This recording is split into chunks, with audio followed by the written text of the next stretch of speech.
लगातार उनकी बच्ची के साथ छेड़खानी किया जा रहा था। वे लोग पहले भी थाना में कई बार कंप्लेन करने गए, थाना में एफआईआर करने गए, लेकिन थानेदार ने एफआईआर लेने से मना कर दिया, जिसका नतीजा ये हुआ कि दबंगों का मन बढ़ गया और घर में आग लगा के पेट्रोल छिड़क कर जिंदा जला। नमस्कार, न्यूज़ फॉर नेशन देख रहे हैं आप। मैं हूं आपके साथ धीरज सिंह।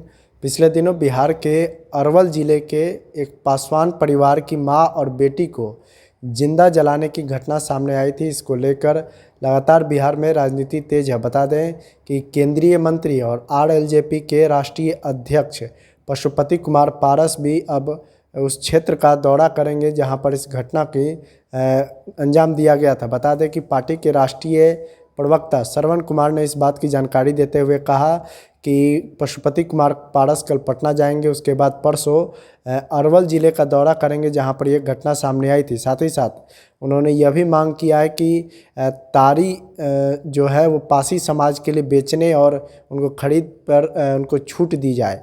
क्या कुछ कह रहे हैं आरएलजेपी के राष्ट्रीय प्रवक्ता श्रवण कुमार। छोड़ जाते हैं आप उनके वीडियो के साथ। साल में कुचली बदलते हैं। उनके दोनों पुत्र ने, एक पुत्र तेजस्वी यादव ने पलटी राम की संज्ञा तेजस्वी यादव ने ही कहा था और कुर्सी कुमार उनके बड़े पुत्र तेजप्रताप यादव ने कहा था। तो जब उनके साथ जाकर सरकार बनाए हैं तो बिहार में स्थिति लॉ एंड ऑर्डर की बद से बदतर है। परसों ही अरवल जिला में परासी थाना में चकिया गांव में पासवान परिवार के घर में पेट्रोल छिड़क कर पासवान परिवार के महिला को और उनकी मासूम बच्ची को घर में पेट्रोल छिड़क के दबंगों के द्वारा, जो सत्ता के संरक्षण में उन लोगों को जनता दल यू का वे लोग कार्यकर्ता हैं, और उन लोगों ने जिंदा जला दिया। और पासवान समाज की जो महिला थी उनकी पीएमसीएच में मौत हो गई और उनकी मासूम बच्ची जीवन और मौत से बुरी तरह से जली हुई है और पीएमसीएच में इलाज चल रहा है। कल हमारी पार्टी की टीम अरवल वहाँ परासी गांव गई थी चकिया में प्रिंस राज पासवान जी के नेतृत्व में। परसों कल हमारे पार्टी के राष्ट्रीय अध्यक्ष केंद्रीय मंत्री पशुपति कुमार पारस जी कल बिहार जा रहे हैं और भारी संख्या में पारस जी के साथ राष्ट्रीय लोजपा और दलित सेना की टीम परसों चकिया गांव, अरवल के चकिया गांव जाएगी और घटना स्थल का निरीक्षण करेगी और पीड़ित परिवार से पारस जी मुलाकात करेंगे। कल प्रिंस राज पासवान जी ने और हमारी पार्टी ने यह मांग किया है कि वहाँ का जो थाना प्रभारी है, यह कई दिनों से उस पासवान परिवार के साथ, दलित परिवार के साथ दबंगों के द्वारा दुष्कर्म की घटना को अंजाम देने की कोशिश किया जा रहा था। लगातार उनकी बच्ची के साथ छेड़खानी किया जा रहा था। वे लोग पहले भी थाना में कई बार कंप्लेन करने गए, थाना में एफआईआर करने गए, लेकिन थानेदार ने एफआईआर लेने से मना कर दिया, जिसका नतीजा ये हुआ कि दबंगों का मन बढ़ गया और घर में आग लगा के पेट्रोल छिड़क कर जिंदा जला दिया।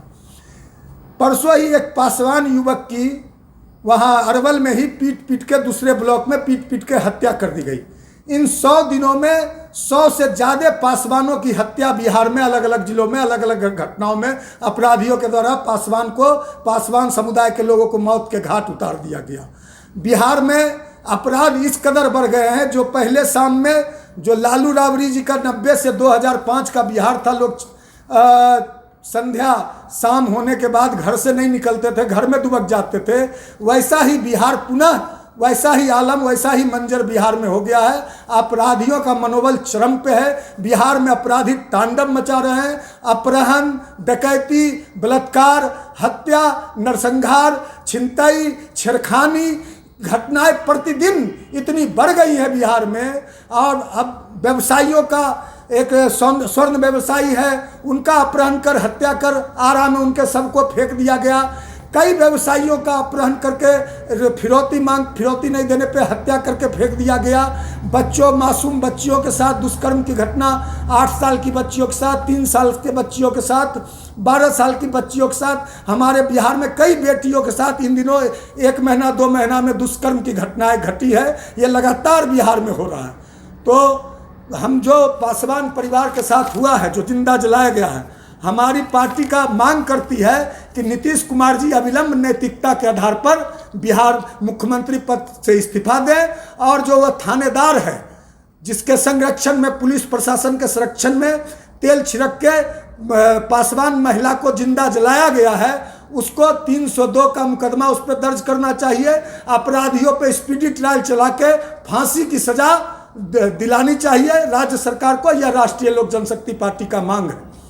दूसरी बात, नीतीश जी कल भी पटना में कह रहे थे एक सभा में कि मीडिया को कब्जा कर लिया है, मीडिया को बीजेपी ने कब्जा कर लिया। नीतीश जी सारे अपने इन दिनों सभाओं में मीडिया पे खींच निकालते हैं। ललन सिंह ने बयान दिया से 2 महीना 3 महीना पहले शेखपुरा में कि पत्रकारों को बिहार में, मीडिया को बिहार में शराब नहीं मिलता है, इसीलिए नीतीश जी के खिलाफ वो छापते हैं, नीतीश जी जनता दल के खिलाफ लिखते हैं।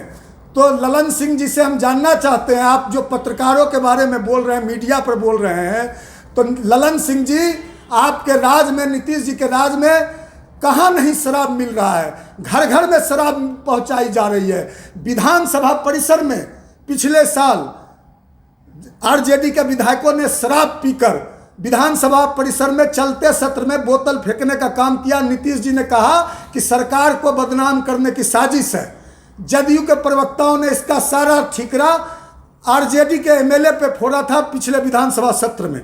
जीतन राम मांझी जी कल भी कहे हैं, जिस तरह पासी समाज के शांतिपूर्ण प्रदर्शन पे पटना में लाठीचार्ज किया गया, लाठियां चलाई गई, पासी समाज का सर फोड़ा गया, और जीतन राम मांझी जी ने कल कहा है कि तारी नेचुरल जूस है, तारी को फ्री कर देना चाहिए। तारी गरीब गुरबा जो पासी समाज का पुश्तैनी धंधा है, तारी उतारना, उसको फ्री करना चाहिए। इसलिए शराबबंदी पूरी तरह बिहार में विफल है। शराबबंदी कानून 8 बच्चे को, मासूम बच्चे को वैशाली में शराब पी के 40 रुपया का शराब पी के ट्रक से कुचलकर मौत के घाट उतार दिया। नीतीश जी आप कहते हो कि पियोगे तो मरोगे। उन मासूम बच्चों ने, जो मासूम बच्चा शराब को देखा भी नहीं, शराब का नाम जानता भी नहीं, उसको ट्रक ड्राइवर ने 40 रुपया का शराब पी के कुचल दिया। इसलिए आपकी शराबबंदी पूरी तरह से विफल है। शराबबंदी का ढोंग, शराबबंदी का दिखावा, शराबबंदी के नाम पे आप पाखंड छोड़िए और अविलंब शराबबंदी को बिहार में फ्री कीजिए।